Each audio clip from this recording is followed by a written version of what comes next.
الله وحده لا شريك له وأشهد أن سيدنا ومولانا محمدا عبده ورسوله سبحانك لا علم لنا إلا ما علمتنا إنك أنت العليم الحكيم رب اشرح لي صدري ويسر لي أمري واحلل عقدة من لساني يفقه قولي ولا حول ولا قوة إلا بالله العلي العظيم اللهم إنا نسألك علما نافعا ورزقا طيبا وعملا متقبلا اللهم آمين.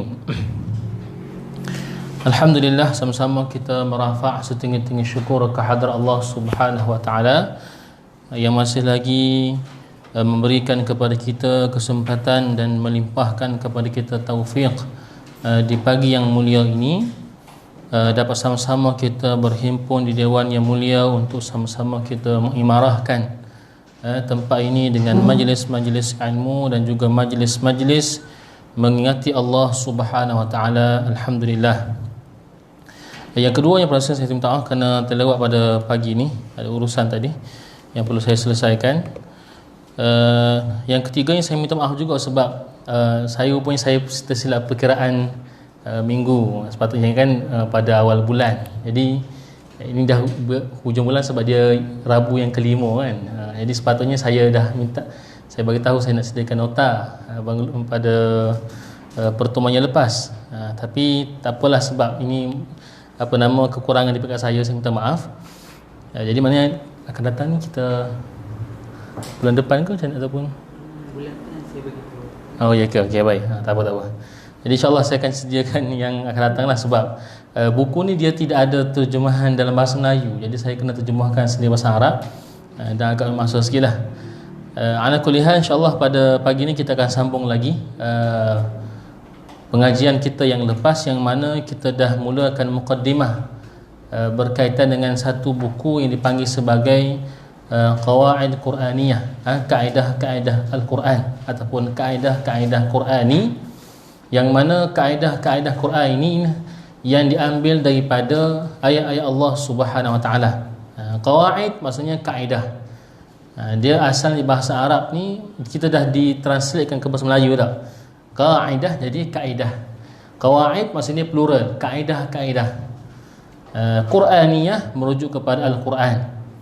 Jadi yang kita nak bincangkan dalam pengajian kita di sini ialah pendekatan untuk kita mempelajari ayat-ayat Allah Subhanahu wa taala, yang mana ada ayat-ayat tersebut yang kita boleh katakan sebagai simpulan kepada huraian-huraian yang besar. Maknanya sebab kaedah ni ialah satu ibarat ataupun satu frasa yang ringkas tetapi mengandungi makna yang besar atau makna yang mendalam. Maka tujuan ataupun di antara pendekatan yang dibuat oleh pengarang buku ini Al-Fadil Al-Ustaz Dr. Umar Abdullah Muqbil hafizahullah taala ialah dia mengambil hampir 50 ayat Allah taala yang ringkas tetapi dihuraikan sehingga menjadi panduan kepada kehidupan kita. Walaupun kita tak nafikan memanglah keseluruhan Al-Quran tu merupakan panduan kita, tetapi seandainya kita boleh fahamkan dahulu 50 ayat ini pun dia sudah banyak memandu kehidupan kita dari sudut aspek muamalah kita dengan Allah Subhanahu wa taala, dari aspek hubungan kita dengan manusia, dari aspek akhlak, dari aspek menurut hubungan membina masyarakat, dan banyak lagi lah yang diuraikan dalam buku ini insya-Allah. Jadi pada hari ini, pada pertemuan yang lepas kita dah bincangkan kaedah yang pertama, walaupun dalam buku ini dia merupakan kaedah yang terakhir sekali dalam buku ini, iaitulah ayat yang telah kita bincangkan pada minggu lepas. Dan pada kali ini kita akan ambil pula kaedah yang seterusnya lah, iaitu kaedah yang kedua, iaitulah diambil daripada suratul suratul syarh ataupun surah al-insyirah. Yang ini saya kira tuan-tuan puan-puan semua sudah membaca dan menghafalnya. Tetapi kita hanya mengambil dua ayat sahaja daripada surah ini yang menjadi kaedah kepada kehidupan. Iaitulah ayat yang kedua terakhir, ayat yang ke-7 dan ayat yang ke-8 surah Al-Insyirah, ayat yang ke-7 dan ayat yang ke-8. Ini kaedah yang seterusnya mengikut kepada tulisan Dr. Umar Abdullah Al-Muqbil hafizahullah taala. Baik. Saya bacakan dan tuan-tuan semua ikutlah. Tapi mungkin dah ada hafal, boleh ikut sahajalah. Kita berkat pada pagi ini, kita ambillah, bacalah sedikit potongan ayat-ayat Allah Subhanahu wa taala. A'udzu billahi minasy syaithanir rajim. Bismillahirrahmanirrahim. فإذا فرغت فانصب وإلى ربك فارغب صدق الله العظيم. Alhamdulillah, Allahumma salli ala Muhammad wa ala ali Muhammad. Jadi tuan-tuan para hadirin sekalian, ayat ini saya kira majoriti lah ataupun boleh kata semualah yang sudah menghafal dan membaca dan menghafal ayat ini, iaitulah ayat yang kita bacakan tadi daripada surah Asy-Syarh ayat ke-7 dan ke-8, di mana Allah nyatakan fa idza faraghta fansab wa ila rabbika farghab. Baik. Jadi ini merupakan ayat penutup kepada suratul syarh ataupun surah Al-Insyirah. Surah Al-Insyirah, yang mana surah ini surah yang disebutkan oleh para ulama surah yang diturunkan khusus menceritakan tentang nikmat dan kemuliaan Nabi Muhammad sallallahu alaihi wasallam. Ada dua surah, iaitu surah Ad-Duha dan juga surah Asy-Syarh. Dua-dua surah ini digelar sebagai surah yang menceritakan kemuliaan dan juga nikmat yang Allah kurniakan kepada junjungan besar Nabi Muhammad sallallahu alaihi wasallam. Baik. Kita lihat dahulu kepada terjemahan. Terjemahan, kemudian kita lihat kepada huraian menurut pandangan ulama, kemudian kita lihat kepada petunjuk ayat, dan akhir sekali kita tengok apakah kaedah beramal daripada ayat ini. Baik. Jadi ayat ini ringkas sahaja. Ayat ini boleh menjadi kita kata sebutan ataupun zikir kita seharian. Sebab itu tuan-tuan para hadirin sekalian, saya teringat kata-kata daripada Syekh Muhammad Al-Ghazali rahimahullahu ta'ala. Itulah seorang ulama daripada Mesir yang sezaman dengan ataupun gurulah kepada Syekh Dr. Yusuf Al-Qaradawi. Ada beza antara Imam Al-Ghazali dengan Syekh Muhammad Ghazali. Ini beza. Imam Ghazali ini Hujjatul Islam, yang kalau kita ihya itu, yang kita baca kita Ihya Ulumuddin. Yang ni Syekh Muhammad Ghazali ini ulama boleh katakan zaman sekarang, di kurun yang sekarang, tetapi sudah meninggal dunia. Ulama Mesir yang menghasilkan kitab-kitab yang banyak, digelar sebagai mufakkir Islami, pemikir Islam abad ini. Dan dia ni sangat banyak mengarang kitab-kitab yang membuka minda masyarakat untuk berfikir. Antara perkara yang disebutkan oleh Syekh Muhammad Al-Ghazali ialah, dia kata di antara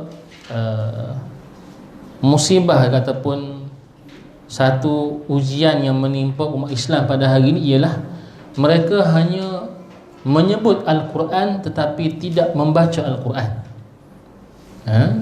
Sedangkan perintah yang dinyatakan dalam surah Al-Alaq ataupun wahyu pertama itu ialah Iqra bismi rabbikal ladzi khalaq.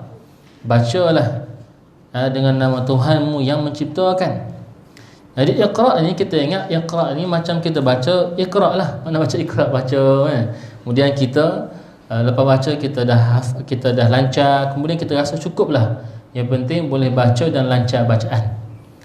Tetapi kalau kita faham makna Iqra yang sebenarnya ialah sudah pastilah baca tu dengan faham. Sebagaimana kita baca akhbar, kita baca buku-buku, kita baca posting-posting media sosial, nah, sudah pasti masa kita baca tu, dalam masa kita baca itulah kita faham.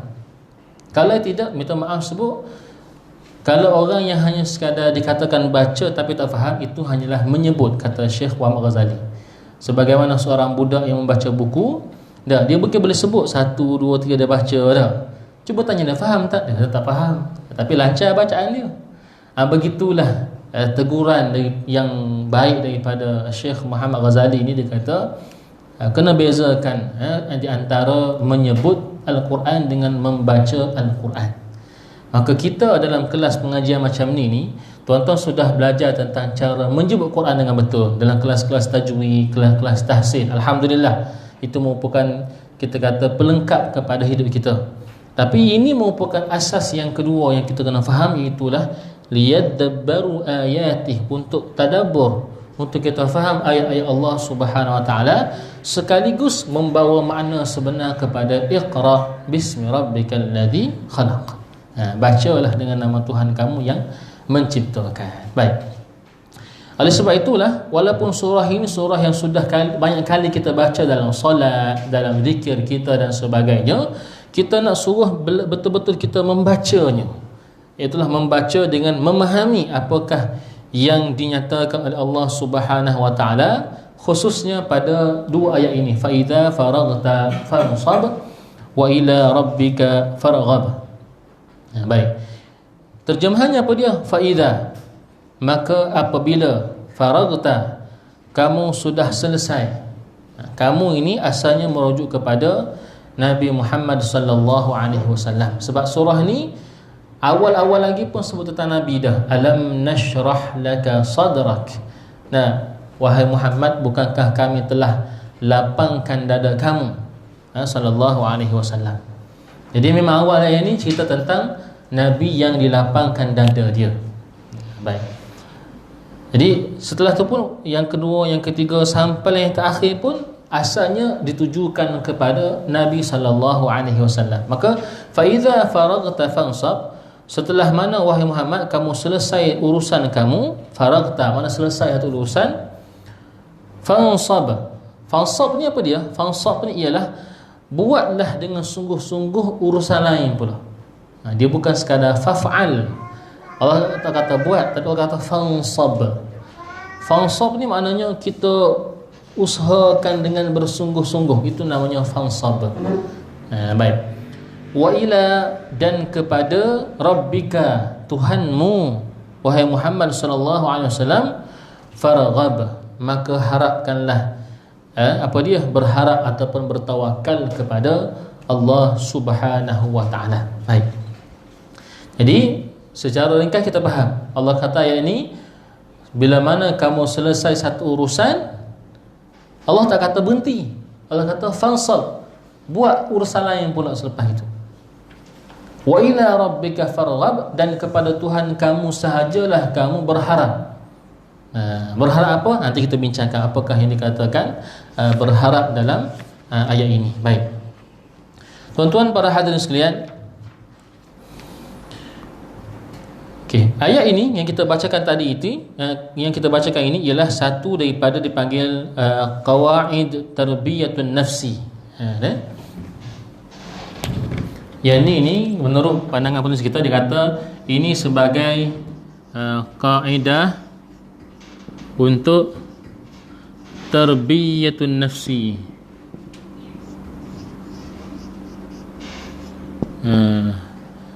Qaidatu tarbiyatin nafsi, kaedah untuk pendidikan jiwa kita, pendidikan diri kita.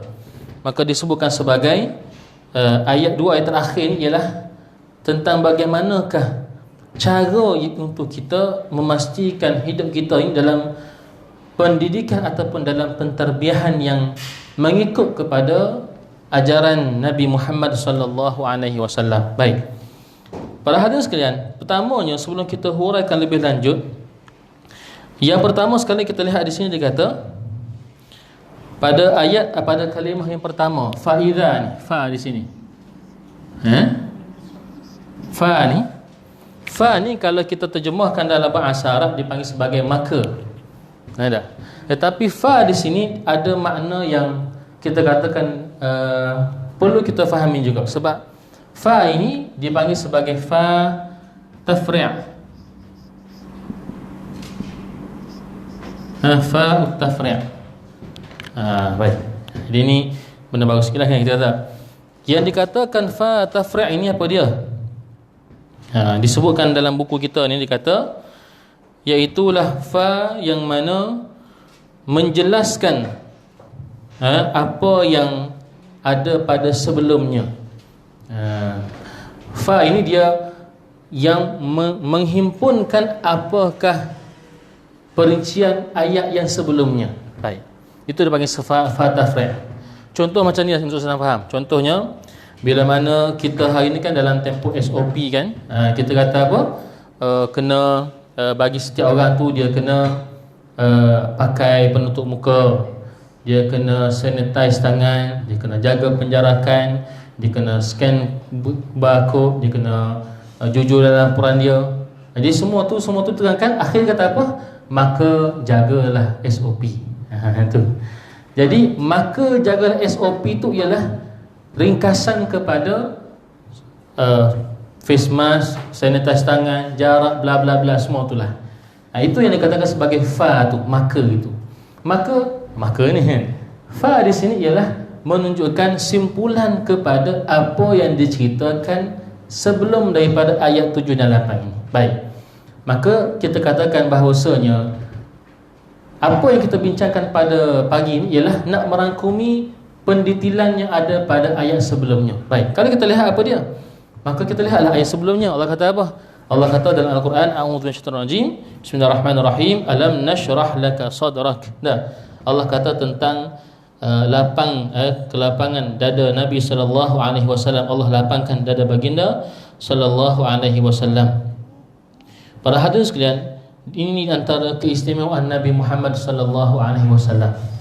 Kalau kita lihat dalam surah yang lain, Allah ceritakan bagaimana Nabi Allah Musa alaihi salam meminta daripada Allah Ta'ala untuk dilapangkan dadanya, dan menjadi doa kita semua. Kita doa Rabbi syrah li sadri wa yassir li amri wahlul 'uqdatam min lisani yafqahu qawli. Nabi Musa kena minta, ya Allah lapangkanlah dadaku. Kita pun ambil ayat tersebut jadi doa kita. Tetapi keistimewaan Nabi sallallahu alaihi wasallam, Allah bagi pada Nabi sebelum Nabi minta. Nabi tak minta, dan Allah kata, wahai Muhammad, bukankah kami telah lapangkan dada kamu? Allah berikan kurniaan kepada baginda sallallahu alaihi wasallam ialah insyirahul qalb atau insyirahus sadr, kelapangan dada Nabi sallallahu alaihi wasallam, sehingga Nabi tidak merasa berat dalam melaksanakan dakwah dan perintah Allah Subhanahu wa taala. Dan kata ulama, salah satu daripada nikmat yang besar selepas daripada nikmat Islam dan iman ini ialah nikmat dikurniakan kelapangan dada kita.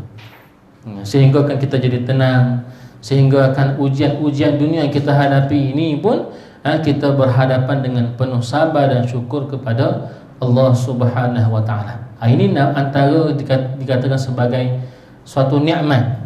Umpama tuan-tuan pada hari ini, alhamdulillah, Allah berikan masa yang panjang, umur yang sihat sampai ke hari ini, dapat tuan-tuan hadir ke majlis ilmu, dapat kita kata pergi ke masjid, ke surau. Ini sebagai satu taufik ataupun hidayah Allah berikan sampai ke hari ini, satu Quran nikmat yang mungkin sebelum ni kita rasa lain. Waktu mungkin tuan-tuan bekerja dulu, kemudian dengan office hour-nya, dengan jam sebagainya dah. Tapi hari ni Allah kurniakan lebih sikit, iaitulah Allah berikan lagi kepada kita nikmat iman dan Islam itu, ditambah dengan nikmat lapang dada kita dalam melaksanakan urusan-urusan Allah Subhanahu wa taala. Maka yang pertama, ayat ini cerita tentang kelapangan dada Nabi sallallahu alaihi wasallam. Kemudian yang kedua diceritakan tentang Allah Ta'ala juga sudah mengangkat beban Nabi sallallahu alaihi wasallam. Wa wada'na anka wizrak. Kemudian alladhi anqadha dhahrak, yang telah memberatkan diri Nabi, wa rafa'na laka dzikrak, dan juga kami angkat nama kamu ataupun mengangkat nama Nabi sallallahu alaihi wasallam. Fa inna ma'al usri yusra, maka setiap kesusahan ada kesenangan. Inna ma'al usri yusra, maka setiap kesusahan ada kesenangan. Baik. Jadi ayat daripada awal cerita tentang kelapangan dada, kemudian tentang diangkat beban Nabi yang membebankan diri Nabi, kemudian diangkat pula nama Nabi sallallahu alaihi wasallam, dan kemudian diceritakan tentang apa yang kita panggil sebagai kehidupan itu ada kesusahan dia, tetapi Allah sebutkan bahawasanya tiap-tiap kesusahan tu akan ada kesenangan dia. Jadi tuan-tuan para hadirin sekalian, itu di antara apa yang kita katakan sebagai far'un ataupun perincian-perincian yang ada sebelum sampai kepada riwayat ini. Fa idza faraghta fansab wa ila rabbika farghab. Maka kata Allah, bila mana kamu selesai buat urusan sesuatu, maka kata Allah, teruskan dengan urusan yang lain, dan kepada Tuhan kamulah kamu berharap. Baik. Maka kata pengarah kita ini kata apa? Dikata di sini bahawasanya ayat ini ialah menceritakan tentang inayatullah, penjagaan Allah Subhanahu wa taala kepada Nabi Muhammad sallallahu alaihi wasallam. Yang pertama disebutkan tentang penjagaan Allah.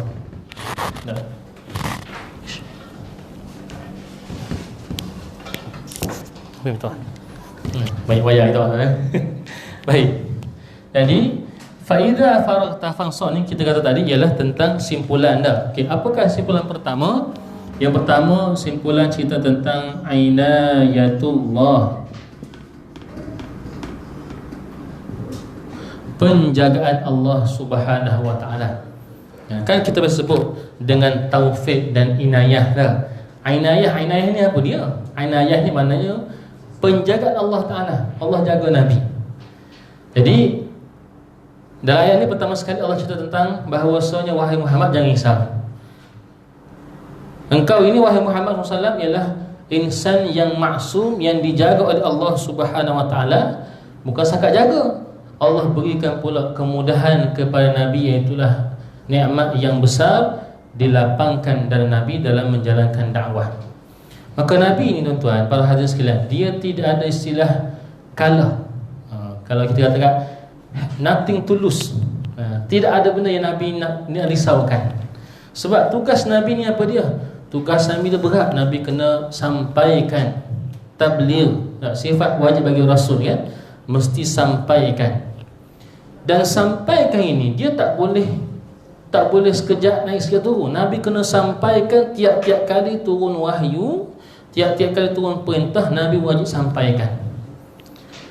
Kalau kita hari ni, saya sendiri ataupun pendakwa-pendakwa yang terhidap, kalau kita nak sampaikan sesuatu, tiba-tiba orang kecam kita, orang marah kita, orang buat macam-macam kat kita dah, mungkin sama dan sebagainya, kata na'udzubillah lah.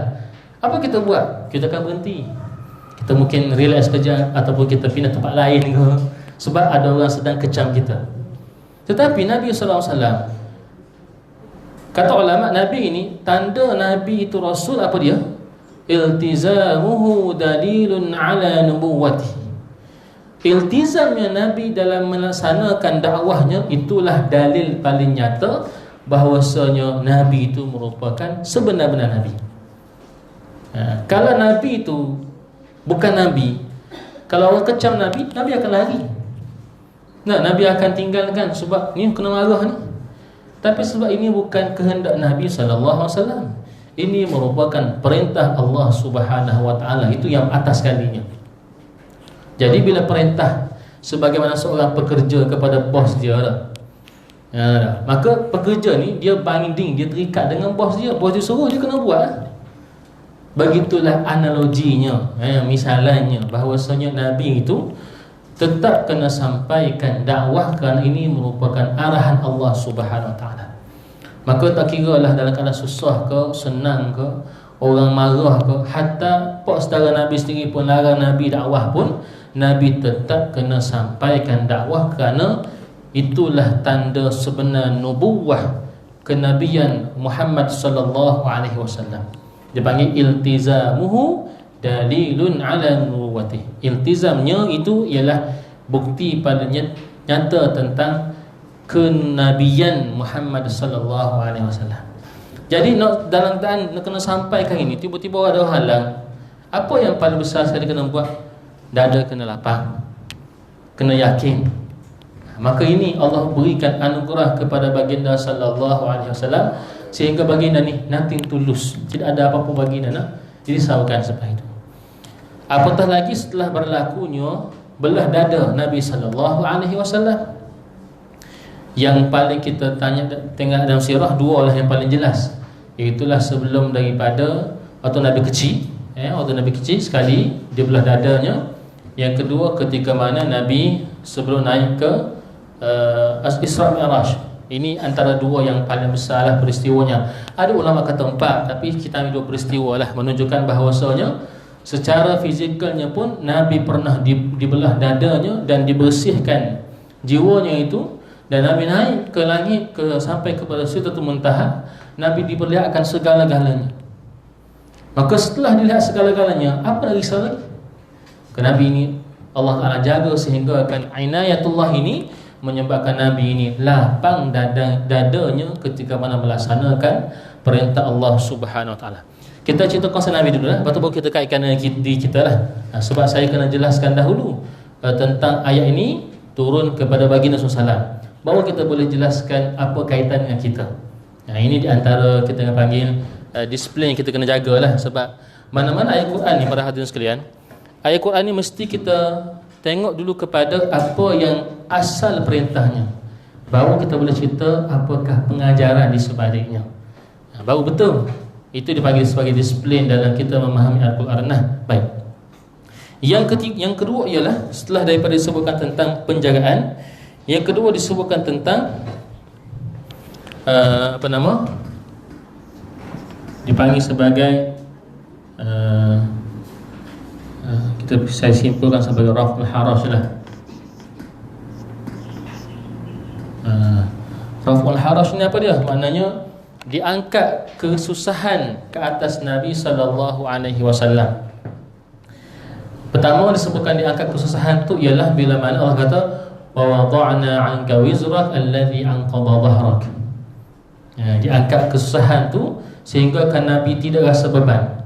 Apa maksud diangkat kesusahan ni?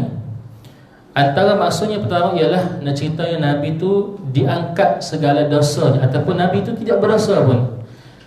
Nabi dijaga Nabi itu sehingga kan Nabi diangkat bebannya, yang ini Nabi tidak melakukan dosa. Namanya maksum. Dosa kecil, dosa besar Nabi tidak ada. Adapun dalam kisah-kisah kita baca tu, Nabi dalam surah Abasa sebagai contoh dah, Nabi bermasam muka contohnya, Nabi bersedih, itu bukan dosa, itu bukan kesalahan, itu merupakan kita panggil sebagai sifat-sifat basyariah, manusia biasa. Dalam surah Abasa, Abasa wa tawalla an ja'ahul a'ma, Nabi bermasam muka, itu merupakan teguran Allah pada Nabi. Ada orang kata itu Nabi buat dosa ke? Tidak, itu bukan dosa. Sebab Nabi ni maksum, Nabi terjaga daripada dosa. Yang dikatakan bermasam muka tu ialah salah satu daripada sifat manusia. Ya, ada sedih, ada masam, ada gembira, ada ketawa. Dan itu pun Allah bagi tahu supaya Nabi fokus dakwah dalam ayat tu. Jadi ringkasnya, Nabi itu maksum, Nabi tidak melakukan dosa, ataupun Nabi tidak ada dosa kecil ataupun dosa besar, dahulu dan kemudian. Allah jaga Nabi ini para hadirin sekalian, bukan setakat waktu Nabi jadi Nabi. Sebelum daripada itu lagi, sejak daripada pemilihan Nabi SAW lahir di tanah Arab, keturunannya macam mana, siapakah ayah dan ibundanya, daripada situlah sampai kepada Nabi menjadi Rasul pada umur 40 tahun, Allah jaga hidup Nabi ini. Sehingga kan pernah Nabi SAW nak pergi bermain dengan anak-anak atau remaja ketika itu, Nabi tengok budak-budak main, Nabi rasa nak pergi main sekali.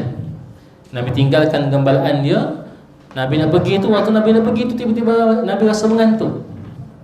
Dan Nabi tertidur.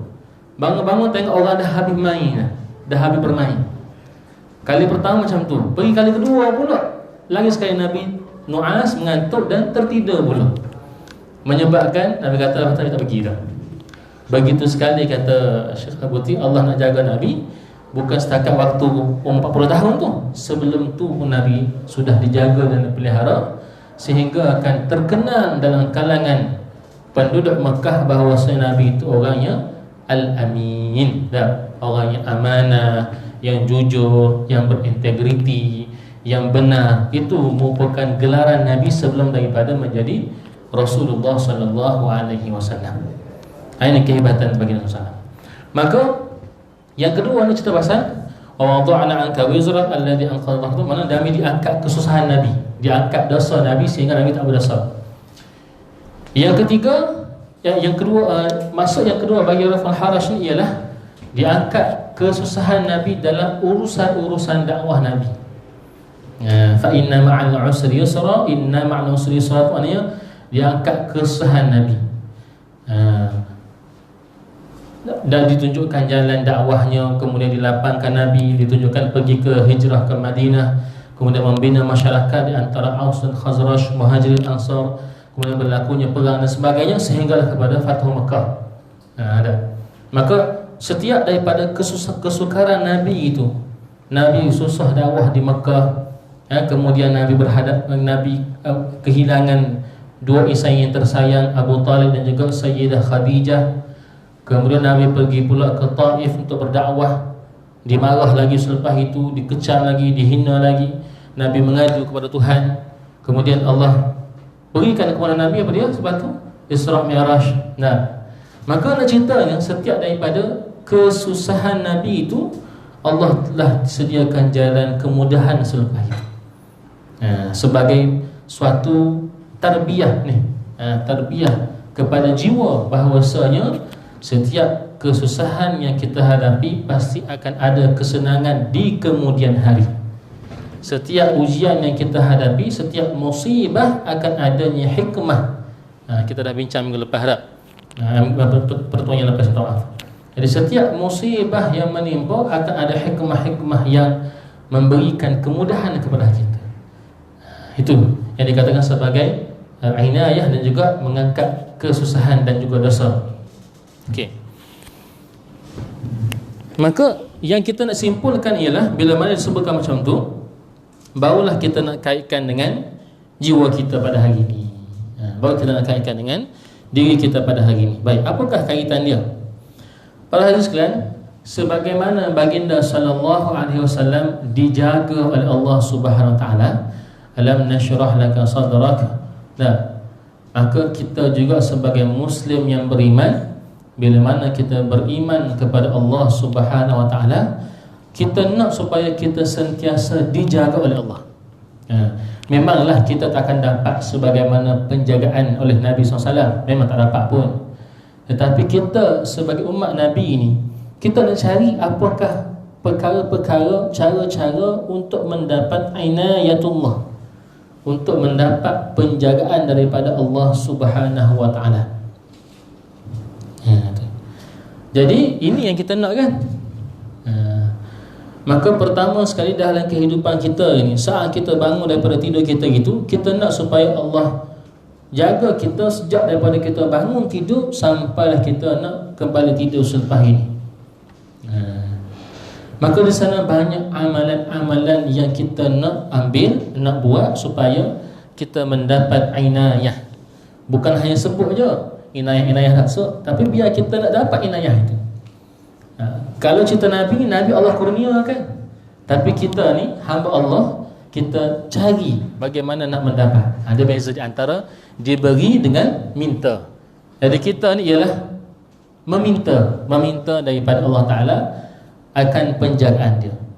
Salah satunya apa dia yang kita dah sebutkan pada pertemuan yang lepas ialah bila mana kita bangun tidur tak? Nabi sudah hadis Nabi kata setiap kali orang tu tidur pada pagi hari, maka akan adanya 3 ikatan, 3 ikatan daripada syaitan Yang mana syaitan, ikatan itu kerja dia apa dia? Ikatan itu kerja dia untuk bagi tahu bahawasanya tak apa, malam masih panjang lagi, kata.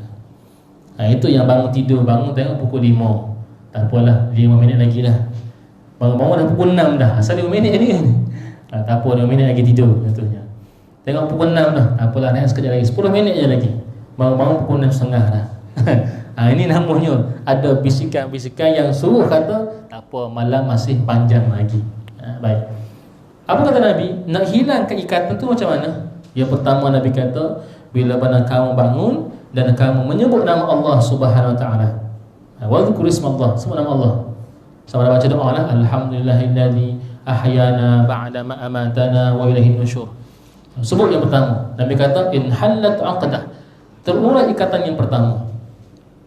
Kemudian bila kita pergi ambil wudu, ya tawadda, berwudu. Segera berwudu. Selepas itu bangun tidur, baca doa, berwudu. Maka terurai ikatan yang kedua. Yang ketiga, thumma yusalli, yang berkata salat. Sama salat qabliyah ke, solat subuh ke tak, maka Nabi kata terurailah ikatan yang ketiga. Fa asbahat nashitan nafsi tayyiban. Maka pagi itu dia akan menjadi tubuh yang bertenaga, yang bersemangat dan baik untuk melakukan amal-amal. Maknanya dia terlepas daripada ikatan belenggu iblis, yang syaitan ini, dan dia mendapat inayatullah, penjagaan Allah Subhanahu wa taala. Apa lagi setelah kita bangun pada hari ini, kita semayang, kemudian tuan-tuan perempuan siapkan buku-buku Al-Qurannya, pen, kertasnya untuk hadir ke majlis ilmu. Maka setiap kali kata Nabi, orang yang bergerak hadir ke majlis ilmu ni kajihadin fi sabilillah, seperti jihad di jalan Allah Subhanahu wa taala, hatta tarja', sehingga dia kembali ke rumahnya. Apatah lagi dalam majlis ilmu disebutkan bila mana dibacakan ayat-ayat Allah Taala. Nabi kata dalam hadis sahih, Nabi kata wa majtama qaumin fi baitin min buyutillah. Tidak ada satu kaum berhimpun dalam Allah Taala itu, atau berhimpun, kemudian yatluna kitab Allah, membaca ayat Allah Taala, wa yatadarasuhu bainahum, dan mempelajarinya. Disebutkan baca. Lepas tu saya suruh baca tadi. Bila kita baca dan kita mempelajarinya, apa kata Nabi? Illa nazalat alaihimus sakinah, turunlah ketenangan, wa ghasyiyatuhumur rahmah, diberikan rahmat, wa hafathumul malaikah, dihimpunkan dalam di malaikat akan mengerumuni ataupun melebarkan sayapnya orang yang dalam majlis ilmu. Ada juga hadis Nabi kata tentang bila mana seorang itu yu'allimun nas khair, mengajar manusia kebaikan, maka bukan setakat malaikat, bahkan disebutkan Allah, malaikat, ahli-ahli langit dan juga bumi, sehingga kepada semut yang dalam lubang itu pun berdoa dan mendoakan keampunan kepada seorang yang mengajar akan kebaikan dan membawa kepada kebaikan. Jadi itu semua nak ceritanya para hadis tentang bagaimanakah cara untuk mendapat inayatullah. Yang tu saya kira kita semua sudah belajar, dah tahu dalam kelas-kelas sebelum ni di kuliah surah masjid. Kita dah tahu dah. Cuma nak ceritanya itulah yang dikatakan sebagai matlamat pertama kita ni, ialah kita nak mendapat penjagaan daripada Allah Subhanahu wa taala. Maka fa idza faraghta fansab, ini maksud bila kamu sudah selesai. Nah, sebab maksud fa idza faraghta ni kamu dah selesai dah. Selesai apa? Selesai urusan yang kamu nak dapatkan penjagaan dari Allah. Baik. Urusan apa dia? Contohnya urusan peribadi. Contohnya kita sudah melakukan urusan apa dia? Solat qabliyah subuh dah buat, solat subuh kita dah buat, solat duha kita dah buat. Contohnya itu namanya kita dah selesai daripada satu urusan. Urusan tu apa dia? Untuk mendapat penjagaan Allah Ta'ala. Lepas kita buat apa? Lepas kita dah selesai itu, apa kita nak buat? What's next? Fansab, buat pula yang lain. Apa yang lain tu? Sekarang ni lah tuan-tuan hadir majlis ilmu ni. Jadi maksud dia di sini, bila kamu sudah selesai satu urusan peribadi kamu, urusan ibadah kamu secara peribadi, teruskan usaha urusan yang lain pula, dalam bab menuntut ilmu ke, dalam bab kita cari rezeki ke, dalam bab bekerja ke. Ini makna kepada selesai satu urusan, teruskan urusan yang lain. Asalkan dua-dua urusan itu mestilah selesaikan. Ni lah yang dikata sini, selesai urusan. Urusan apa dia? Urusan yang membawa kepada inayatullah. Itu maksud dia. Jadi bila kita sudah selesai satu perkara, kita bangun tidur tadi, kita dah baca doa, kita dah wudu, kita dah mandi, kita dah solat, itu namanya kita sudah selesai satu benda untuk mendapat inayatullah, berkat Allah Ta'ala, penjagaan Allah Ta'ala. And then kita bergerak kepada urusan yang kedua pula. Apa dia? Bekerja. Bekerja sebab apa? Mencari rezeki yang halal. Kerana Allah kata dalam hadis sebut bahawasanya seseorang yang bekerja, yang mana dia menaiki bukit, kemudian dia memotong pokok-pokok, dia menghimpunkannya, pergi ke atas belakang, turun ke bawah dan menjualnya, Nabi kata lebih baik daripada tangan yang meminta-minta sedekah di tempat-tempat. Nah, menunjukkan bahawasanya mencari rezeki yang halal itu ibadah. Maka Allah kata fansab, buat dengan sungguh-sungguh urusan yang berikutnya. Macam kita hari ni belajar ilmu lah. Kita dah doa dah tadi, Rabbi syrah li sadri, kemudian kita dah solat hajat, kita dah macam-macam. Maka tujuannya apa dia? Supaya dipermudahkan kita untuk menuntut ilmu contohnya. Maka bila fansab ni bukan sekadar datang je, datanglah dongan tidak. Tapi datang tu dengan sungguh-sungguh. Tuan-tuan bawa dengan bukunya, dengan Qurannya lagi, dengan catatannya lagi. Menunjukkan kita ni fansab, sedang berusaha. Usaha apa? Usaha untuk mendapat inayatullah dalam urusan melibatkan ilmu, urusan melibatkan rezeki, urusan melibatkan rumah tangga dan sebagainya. Kalimah fansab ni, tadi sebut fansab ni maknanya dia bukan sekadar buat, tapi dia usaha bersungguh-sungguh. Usaha yang bersungguh-sungguh. Kalau orang tu hanya sekadar buat je, dia pergi kerja, dia sembahyang subuh, dia pergi kerja, dia punch pukul 8, lepas tu dia pergi mengsnack, dia panggil, mengulur. Pergi minum air dulu kan, pergi ni dulu, gini. Masuk pukul apa? Pukul 8.30, pukul 9 masuk. Contohlah kan. Contoh. Jadi kita kadang-kadang kita jumpa macam tu tak.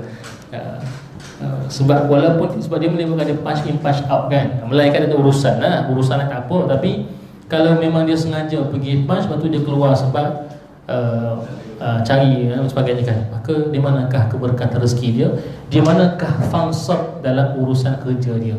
Sedangkan tiap-tiap kali dia 85 tu, itulah ruang yang dia kena kerja, dan bukan sekadar halal tapi nak cari benda yang berkat.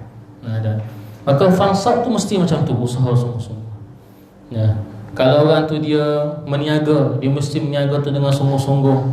Dia mesti tunjukkan kejujuran dia. Dia kena tahu pamerkan harga dia. Dia kena layan dengan orang betul, sebab tanda dia bersungguh-sungguh. Fansab. Sebab tu kata Imam Asy-Syafi'i dalam satu syair dia kata apa? Wansab fa inna ladhidhal 'aish fin nasabi. Baik. Imam Syafi'i kata dalam syair dia, wansab, berusahalah sungguh-sungguh. Fa inna ladhidhal 'aish fin nasab. Bahawa sesungguhnya kelazatan hidup itu pada mereka yang berusaha. Macam seorang yang belajar ilmu. Belajar. Dia sungguh-sungguh belajar, jumpa dengan ustaz, jumpa dengan tuan guru dia buat assignment dia menuntut ilmu, dia tengok lagi rakaman sebagainya. Maka akhirnya dia dapat keputusan cemerlang. Keputusan cemerlang tu menyebabkan dia lupa segala kesusahan yang lama tu, yang dia kena bangun malam, dia kena tu ni dah. Macam tuan-tuan semua bekerja. Dah. Mungkin ada di sini kita kata pesara dan sebagainya, mungkin ada yang berniaga dan sebagainya. Kita dah bekerja dulu, kita dah bekerja, kita dah buat macam-macam, kita dah itu dah ini. Sekarang ni kita sedang menikmati sebahagian daripada usaha kita yang lepas. Alhamdulillah kita usaha. Ya, lepas kita usaha tu dapatlah kita kata dari sudut persaraan dan sebagainya, dapat kita punya pencen dan sebagainya. Dengan itulah kita boleh tunaikan haji dan sebagainya. Itu namanya kita sedang merasakan kelazatan hidup setelah nasabi, setelah kita usaha pada bahagian-bahagian yang lepas. Maka yang kita sedang nikmati pada hari inilah sebahagian daripada usaha kita yang lepas. Contoh saya bagi tahu contoh saya lah kan. Sebab nak contoh orang lain takut tak tahu. Contoh saya sendirilah, belajar dulu daripada sekolah menengah, kemudian masuk ke universiti asasi, boleh masuk pula 4 tahun belajar pula, kemudian belajar tu lagi, belajar ni lagi. Dah, daripada dulu baca bahasa Arab tak pandai, anak anta dulu ni. Sekarang ni boleh lah sikit-sikit belajar. Yang dulu nak belajar dulu sampai tahap, ini pengalaman kan, nak belajar bahasa Arab ni sampai tahap kena menangis dulu. Mana? Bila Tok Syekh cakap kat depan, cakap bahasa Arab, pumpang kita menganga kat depan, apa lah saya kan. Belajar dulu i'rab, huwa, huma, fa'ala, fa'alu semua kan.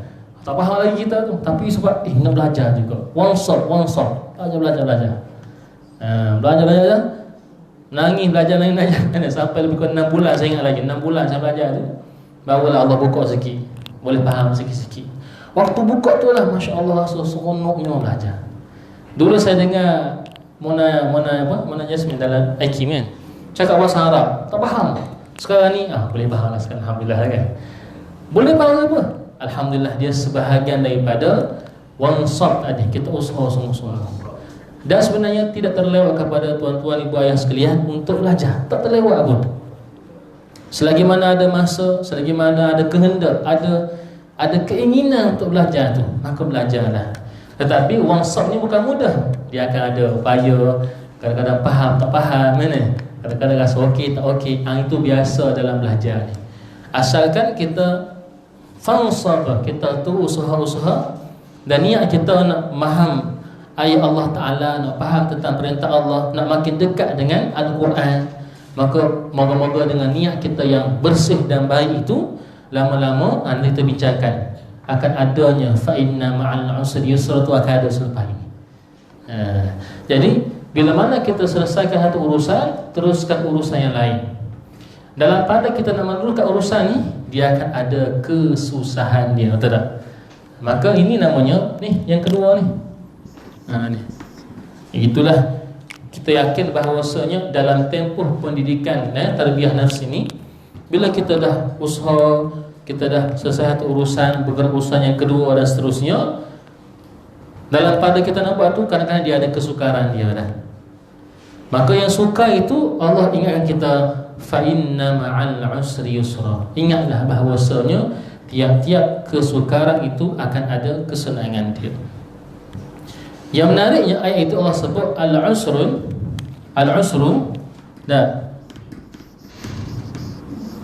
dengan alif lam. Kemudian fa inna ma'al usri yusra, yusra tanpa ada alif lam. Fa inna ma'al usri yusra, inna ma'al usri yusra. Dalam dua ayat itu Allah sebut al-usru dengan alif lam, tapi bila sebut yusra tak ada alif lam. Maksud dia? Maksud dia bila sebut alif lam ni, dia menunjukkan kata nama khas. Khas. Macam bila saya kata pelajar itu contohnya, ataupun tuan itu, saya kata itu tuannya khas kepada seseorang. Tapi saya kata tuan-tuan, maka dia akan jadi umum, mungkin siapa-siapa sahaja. Kalau saya kata pelajar itu, saya kata maka itulah pelajarnya. Kalau saya kata pelajar umum, kata nama am. Jadi bila al-usru ni merujuk kepada satu kesusahan, satu saja. Tapi yusra ni menunjukkan dua kesenangan. Maka sesuai dengan hadis Rasulullah berkata, tidak akan berlaku setiap satu kesusahan, melainkan akan ada dua jalan kesenangan. Bila kita belajar dalam apa urusan sekalipun, urusan-urusan yang kita buat ini, kita kena yakin bahawasanya bila ada kesusahan dan kesukaran yang kita hadapi, kita kena ingat akan ada jalan keluar lepas ni. Bukan setakat satu, bahkan dua, tiga dan banyak lagi jalan-jalan Allah akan buka di sebalik kesusahan dan kesukaran yang kita hadapi. Ini suatu daripada kaedah kita nak tarbiyah nafsu ni, tarbiyah diri kita ni. Ini ada. Jadi memang kita kena yang percaya bahawasanya hidup ni akan ada susah dia. Tak kiralah dalam bab apa dia, dalam bab kita nak mujahadah diri kita, dalam bab kita cari rezeki, dalam kita berniaga, dalam kita nak faham ilmu-ilmu agama. Tak, memang dari sudut cara hidupnya dia akan ada kesusahan dan kesukaran yang kita alami itu ada. Tapi ingatlah bahawasanya Allah ingatkan kepada kita dari sudut tarbiyahnya, fa inna ma'al usri yusra, inna ma'al usri yusra. Tiap-tiap satu kesusahan itu akan ada dua jalan kesenangan. Tinggal lagi macam mana buat tu? Tinggal lagi kamu jangan berhenti daripada melakukan urusan ketaatan. Fa idza faragta fansab. Untuk kita nak dapatkan kesenangan di kemudian hari itu, jangan pernah berhenti daripada melakukan urusan untuk mendapat inayah dan juga kemudahan daripada Allah Subhanahu wa taala. Sebab tu kalau orang meniaga, baru-baru ni saya jumpa ada seorang meniaga susu yang sedang naik pada hari ni.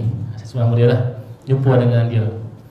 Sedang saya sama-sama bisnes lah dengan dia. Dia kata, "Tuan, saya memulakan bisnes saya ni 4 tahun lepas," saya kata. Hanya modal berbekalkan RM500 modal dia ada. Waktu tu lah kata susah, dia kata 500 ni, tapi saya cuba juga buat sikit-sikit, rumah ke rumah dulu. Kemudian modal sikit lagi, tambah lagi. Kemudian dia kata lepas tu dia bekalkan kepada sekolah-sekolah susu, dia kata. Sekarang ni kata alhamdulillah selepas 4 tahun Ustaz, dia kata, "Tuan, saya dah ada pekerja saya dah beli van sendiri. Cuma tunggu van, sebab van habis stok," dia kata, "tunggu van masuk. Saya dah edarkan hampir," dia kata, 10 tempat mesin sesi minyak, dan juga ada puluhan sekolah yang dia bekalkan perniagaan dia tadi. Setelah daripada 4 tahun cari rezeki halal, dia kata. Kan biasa orang macam tu tak? Sebab apa ni? Tujuan dia satu je, dia kata, sebab nak cari rezeki halal. Maka memang nak bermula tu dia kata susah, tuan. Tapi lama-lama tu dia buat usaha yang sungguh-sungguh dengan mengambil ayat, dengan mengambil kita kata konsep tadi lah, konsep usaha. Maka lama-lama Allah buka jalan rezeki dia. Alhamdulillah, sekarang ni pun dia ada perniagaan yang sangat stabil dah. Dan baguslah untuk udui dia dan juga keluarga dia yang berusaha sebelum ini. Dan sebenarnya itu merupakan satu daripada apa yang Allah nyatakan dalam Quran, supaya fa idza faragta fansab. Bila kamu buat satu urusan ibadah diri kamu contohnya, tambahkan urusan seterusnya. Buat cari rezeki halal. Lepas tu buat lagi yang lain pula. Buat lagi yang lain. Sehinggalah apa dia? Kamu mendapat rezeki yang halal. Itu ialah satu daripada penjagaan Allah Ta'ala. Yang kedua, bila kamu susah, lama-lama Allah mudahkan sehingga kamu diberikan rezeki yang baik selepas itu. Itu di antara kita kata hikmah di sebalik mereka yang sentiasa berusaha. Fansab. Fansab. Baik. Kedua, wa ila rabbika farghab. Yang kedua ni. Yang kedua ni, dan kepada Tuhan kamulah kamu menyerah diri, kamu letakkan pengharapan pada Allah Subhanahu wa taala. Inilah yang kita panggil sebagai konsep at-tawakkul ataupun tawakal. Sebab boleh jadi yang pertama ni kita kata dari sudut biasanya orang dah buat. Orang biasa usaha dah. Minta maaf sebut, mungkin orang-orang yang tak beriman pun dia usaha juga. Tetapi konsep orang beriman, dia berusaha dengan bertawakal kepada Allah Subhanahu wa taala. Wa ila rabbika farghab. Inilah tanda sebenar-benar kitanya nak mendapat penjagaan dan juga melepaskan kesusahan kita. Sebab kita hanya berharap Allah sahajalah yang boleh menghilangkan kesusahan kita. Allah sahajalah yang boleh memberikan penjagaan kepada kita. Itu namanya wa ila rabbika farghab ni. Kita berharap, kita berdoa hanya kepada Allah Subhanahu wa taala. Tak guna juga kalau kita usaha tapi kita rasa inilah hasil tolak 4 kerak kita. Tak boleh. Mestilah orang yang berusaha itu dia sentiasa ingat, aku usaha ni dalam pada ingat rezeki itu Allah bagi. Ini yang dikatakan konsep dua ni ialah konsep at-tawakkul. Dalam bahasa Arab dia panggil sebagai tawakkul. Kita panggil tawakal. Tawakkul dengan tawakal. Jadi tak apalah, saya sebut tawakal lah supaya kita senang faham. Para hadirin sekalian, tawakal ni kita faham apa dia? Serah. Serah Allah Ta'ala ada. Tapi sebenarnya konsep tawakal ni dia ada usaha. Saya sebut kelas intiah orang ini tak, saya kata dia mesti ada usaha. Sebab tawakal ini ataupun tawakkul ini dia mesti datang dengan 3 kita panggil faktor. 3 faktor. Apa dia? Yang pertamanya ialah mesti tafwid. Tafwid maknanya menyerahkan urusan kepada Allah Subhanahu Wa Taala. Dalam tafwid seluruh urusan. Itu memang kita pegang pun tak konsep tawakal ni, kita kata tak apa, kita serah Allah Taala. Betul lah tu. Tawakkul ni yang pertama tafwidul amri ila Allah, menyerahkan urusan kita kepada Allah Subhanahu Wa Taala. Yang kedua apa dia? Yang kedua kata ulama, as-siqatu bihi. Thiqah ni percaya. Ada orang dia serah tapi tak percaya. Serah supaya jaga, contohnya kalau ada anak ada, serah kepada pengasuh. Tapi serah tu tak percaya lagi tu. Contohnya. Jadi ada orang dia serah tanpa percaya. Tapi dalam bab tawakkul ni dia mesti serah dan percaya. Letakkan thiqah, kepercayaan semula hati pada Allah Taala. Itu namanya tawakkul. Yang ketiga iaitulah al-kasbu lah. Al-kasbu ni maknanya usaha. Usaha lah, usaha.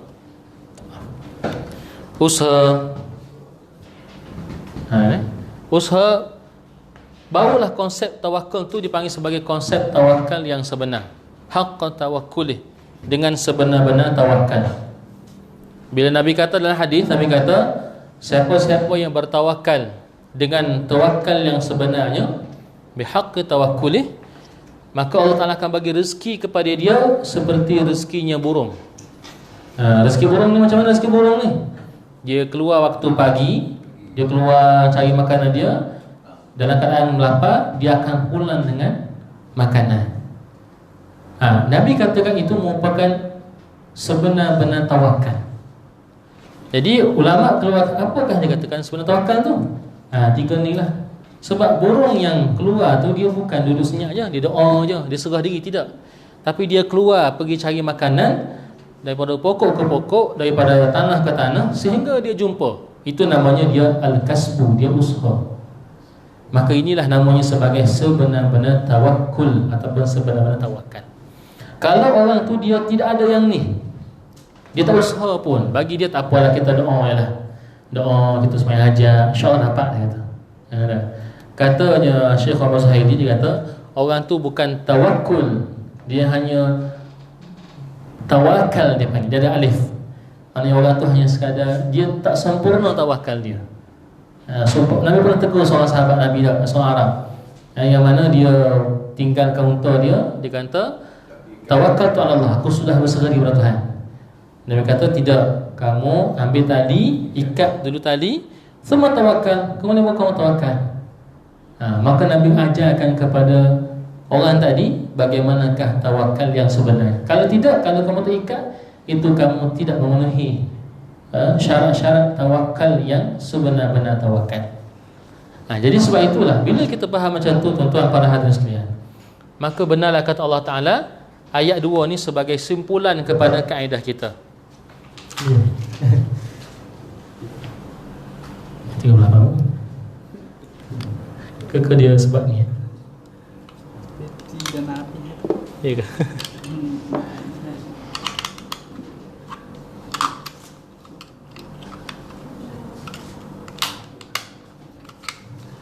Okay, baik. Alhamdulillah.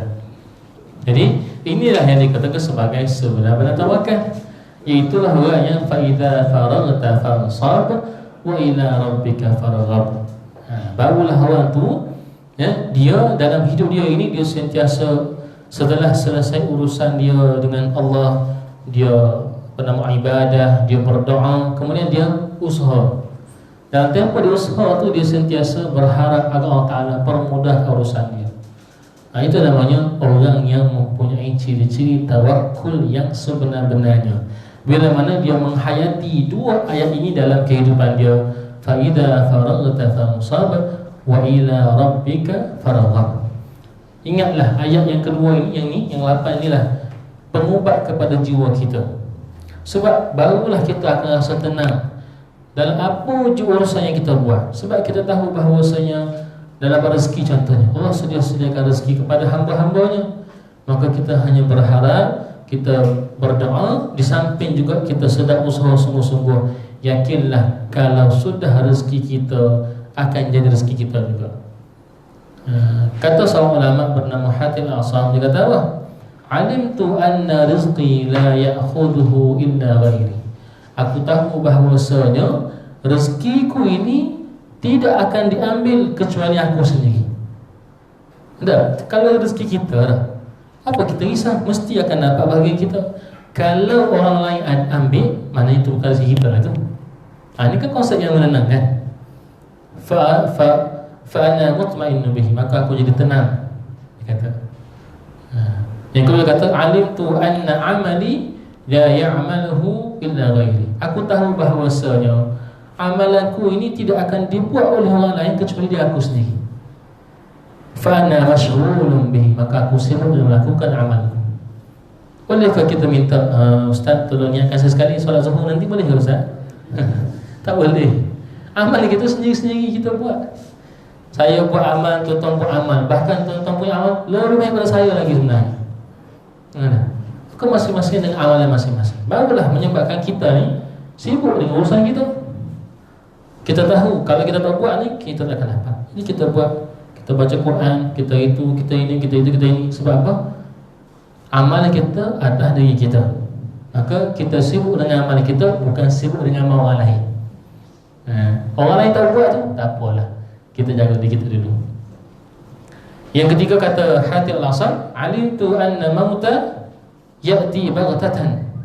Aku tahu bahawasanya kematian datang kepadaku secara mengejut. Fa ubadiruhu, maka aku mendahului kematian. Maksudnya apa dia? Mempersiapkan diri sebelum datangnya kematian. Ini nama persiapkan diri. Bila sebab mati ni tidak kira masa, tua, muda, sihat, sakit, semua orang akan datang kematian tu secara tiba-tiba. Allahu a'lam bidah. Jadi masing-masing cuba untuk mempersiapkan diri sebelum berlakunya kematian. Macam orang datang tetamu rumah kita lah sebut tak. Kalau orang tu datang, tetamu datang, kata, Haji saya datang lagi ni, dalam sejam lagi sampai. Kita pun kemah rumahnya, kita bersih tu bersih ni, kita sediakan makanan sedap, air pun sedap. Tetamu datang, alhamdulillah ada persediaan. Kita dah mendahului tamu dah. Cuma tetamu tiba-tiba datang, ting tong, assalamualaikum. Dah sudah, gula tak ada, air pun tak ada, itu tak ada. Jadi kalut sebab tak buat persediaan. Maka itulah gambaran kepada kata Hatim Al-Asam, mati itu tak mengejut. Mati tak akan datang, assalamualaikum, saya ni malaikat Israel. Tak ada. Kata mengejut tuan-tuan. Jadi kata Hatim Al-Asam, aku mendahului kematian dengan melakukan persiapan. Yang keempat kata dia, alimtu anna 'ainallahi raghibat ilayya. Aku tahu bahawasanya pandangan Allah itu sentiasa mengawasiku. Sentiasa mengawasiku. Fa ana astahyi bihi, maka aku malu dengannya. Kita pada hari ini, kita ramai-ramai balik rumah kita seorang-seorang, kita duduk tempat yang kita asing ke, kita kenal ke, semua itu Allah sentiasa memerhatikan kita.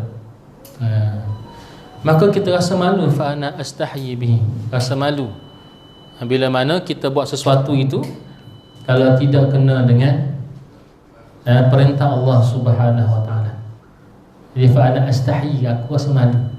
Itu namanya muraqabah, pengawasan Allah Subhanahu wa taala.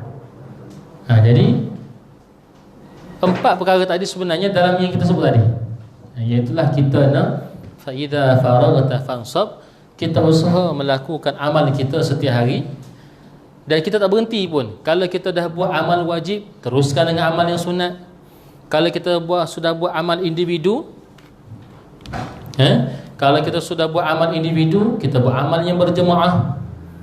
Dalam tafsir Munir sebut, bila mana seorang tu sudah gigih beribadah, maka dia kena berdoa. Bila sudah ibadah, jangan lupa berdoa pula.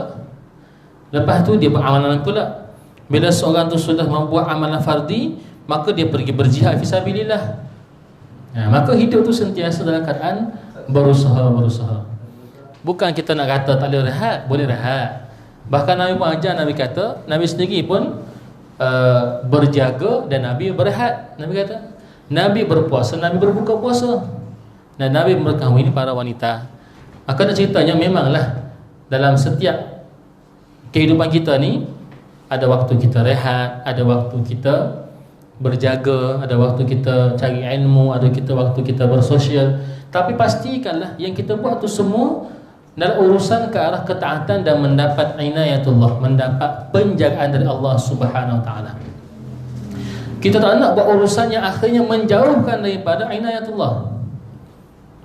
Berkumpul juga, tapi berkumpul dia buka MLT panggil, mesyuarat luar tingkat dia panggil. Ataupun dia buka page Facebook pula, KRT, krisis rumah tangga. Cari pula membawang situ pula. Takut benda-benda macam tu. Walaupun dia buat urusan dia, tapi urusan tu adakah urusan yang mendekatkan ataupun menjauhkan daripada inayatullah yang kita bincangkan tadi. Yang keduanya tentang mengangkat kesusahan. Bila kita buat sesuatu urusan kita, biarlah kita buat tu supaya benda yang boleh meringankan diri kita daripada dosa.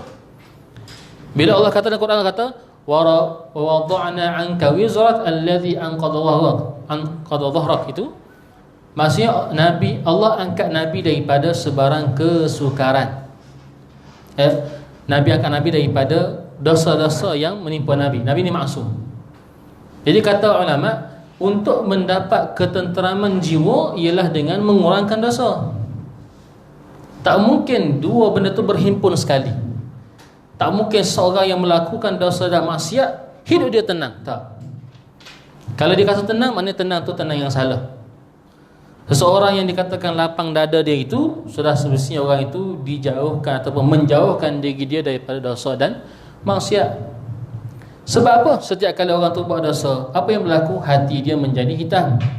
Ada sebutkan bal rana ala qulubihim, kata Allah dah. Ada ran, ada titik-titik hitam yang ada pada hati dia tiap-tiap kali dia melakukan dosa dan kesalahan. Ada orang macam tu, lama-lama hati dia akan gelap. Macam mana dikata dia tenang dalam keadaan dia melakukan maksiat? Sebab itulah orang-orang yang tidak beriman, tidak ada konsep macam ni, apa dia buat? Dia cari ketenangan. Dia pergi cari kat disco, dia cari tempat ni nak menyanyi, nak melepaskan perasaan. Dia makan tu, makan ni, dia khayal tu, khayal ni. Sebab dia rasa itulah ketenangan. Walau itu merupakan ketenangan yang palsu, yang membawa kepada kefasadan pula tu. Aksiden itu ini sebagainya dah. Maka ketenangan yang diberikan itu ialah bila mana mendapat penjagaan dari Allah Subhanahu wa taala, dan juga dia menghilangkan dosa daripada diri dia. Nabi ni untung, Nabi ni ialah insan yang istimewa sebab Allah lapangkan dada Nabi, Allah jauhkan Nabi daripada dosa. Kita sebagai hamba Allah, kita lah kena cari cara melapangkan dada kita dan cari cara untuk menghalang dosa daripada terlibat dengan diri kita. Jadi konsepnya hampir sama, cuma tinggal lagi kita ni ialah hamba Allah. yang perlu kepada usaha dan juga tawakal tadi, menyerahkan urusan tadi. Maka inilah ayat yang biarlah dia menjadi peringatan kepada kita setiap hari. Dah, fa idza faraghta fansab wa ila rabbika farghab.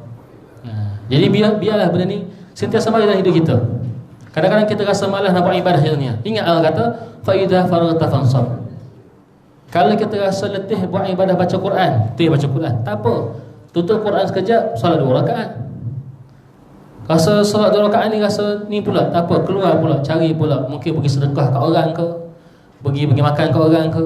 Asalkan dalam tempoh 24 jam tu kita isi dengan perkara-perkara kebaikan.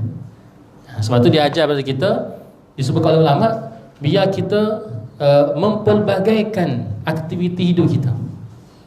Kalau kita baca dalam hadis Nabi ni setiap hari ada macam-macam Nabi buat. Ada Nabi bergurau dengan sahabat, ada Nabi bergurau dengan isteri pun ada, Nabi bersukan, Nabi beribadah malam, Nabi ta'lim, ngaji ilmu, mengajar ilmu pada sahabat. Itu namanya kita mempelbagaikan hidup kita dengan ibadah. Jadi itu cara untuk kita memastikan fa idza faraghta fansab.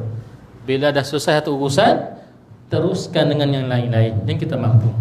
Wa ila rabbika farghab. Jangan pula lupa untuk menyerahkan urusan kita pada Allah Subhanahu Wa Taala dan berharap segala pahala dan juga ganjaran tu hanyalah daripada Allah Subhanahu Wa Taala. Baik. Wallahu a'lam bissawab. Nah, itulah sebuah sedikit para hadirin sekalian perihal berkaitan dengan ayat yang kita bacakan ini daripada surah Syarh, surah Syarh ataupun surah Al-Insyirah. Kita ambil 2 ayat ini, dan biarlah ayat ini pendek tetapi dia menjadi motivasi yang kita selalu teringat dalam kepala kita.